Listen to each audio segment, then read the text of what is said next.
This video is about helping some of our fellow brothers and sisters across the seas in South Africa.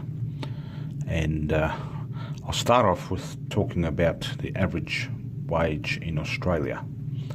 The average wage, according to the ABS, the Australian Bureau of Statistics, is $1,634 per week. That's a fairly good wage in terms of world standards. Now, there's a story about the starfish, and I'm going to suggest to you that some of our brothers and sisters are like the starfish. And the story goes that an old man walks along a beach and sees a young boy throwing something into the water. As he approaches, he sees hundreds of starfish lining the beach, washed in from the tide. The young boy is rushing around, throwing the starfish back into the water one by one. The old man asks why he bothers. It's pointless.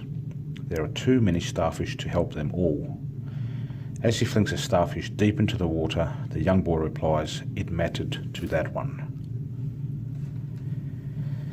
The unemployment rate in South Africa is a whopping 29%. One of the reasons for that is this stupid idea that they had called BEE.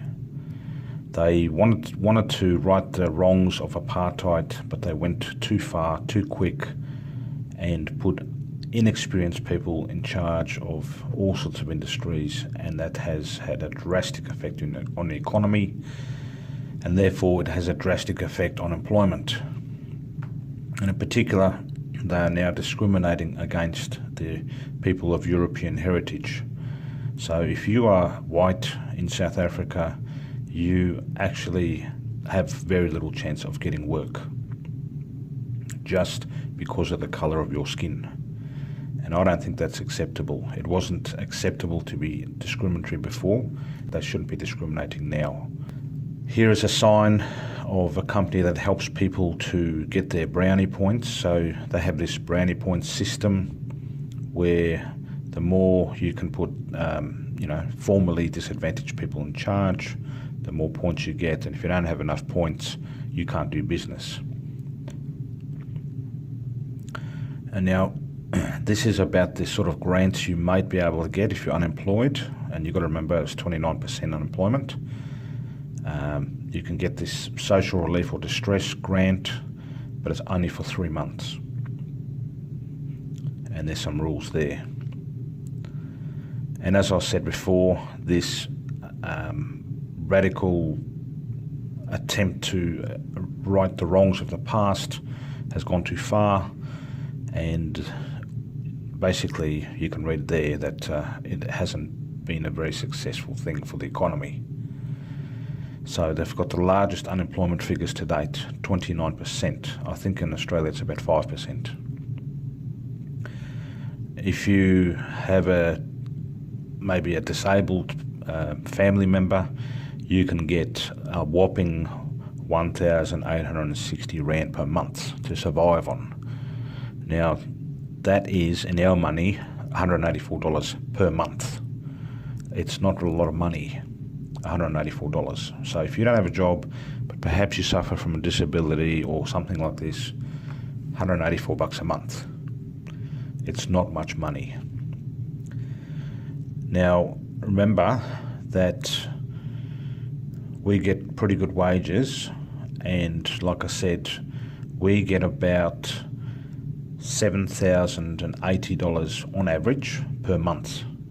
That is the same as 71,000 Rand. Now, this is before the tax man comes, of course, but 71,000 Rand per month is an awful lot more than just under 2,000. So I'm kind of saying, we can do a bit more to help based on our wages. The cost of living over there is fairly similar. Basically, you can divide all these figures here by 10. I'm going to just pick out milk and bread, and just imagine trying to live on basically $200, $184 to be exact, a month, and trying to buy milk when it's $1.45. It's about the same as here. Actually, we pay less. Or trying to buy bread about $1.30 a loaf. So the cost of living, food, petrol, about the same. But your wages are a lot less. Now here's petrol, 16 Rand 16 per litre. That works out to about $1.59. Actually more than we're paying at the moment in Australia. So I'm really making this video to try and help people, maybe help some poor people over there. They are like the starfish. You can't help them all, but you can help one. And if you just help one, that'll make a big, big difference to them. And if you give $100, that's like 1,000 Rand. So to them, it's a lot of money. So what you need to know is obviously the person's name. Obviously, you can message them on Facebook. You need to know their address because you need to put that in to the bank thing. And then you need to know the SWIFT code, which is basically like the BSB. So there's a website here that shows you how to get the SWIFT code. So this is how you can put money into a poor person's account directly. Okay, there's no middleman. There's no wondering about, is it a scam? You can correspond directly to them and directly see the difference that your few dollars have made in their lives, in their families' lives. So you just need an address, a SWIFT code which is basically the BSB of the bank, and their account number. So if you're with a NAB, you can even do it on your phone. I've shown you here 3 basically easy steps. Go to the top left, go to international payment, put in the details, and it's as easy as that. It'll cost you about $10 transfer fee, which is not that bad. And if you're a CBA customer, go to pay someone, international money transfer, and basically the same as before. Overseas transfer, same sort of details.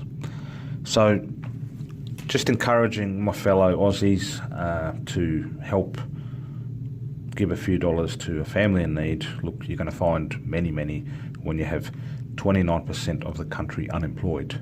That $100 can go a really long way and really make a difference, perhaps even between life and death. And so I'm going to leave you again with the starfish story. Thanks very much. Bye.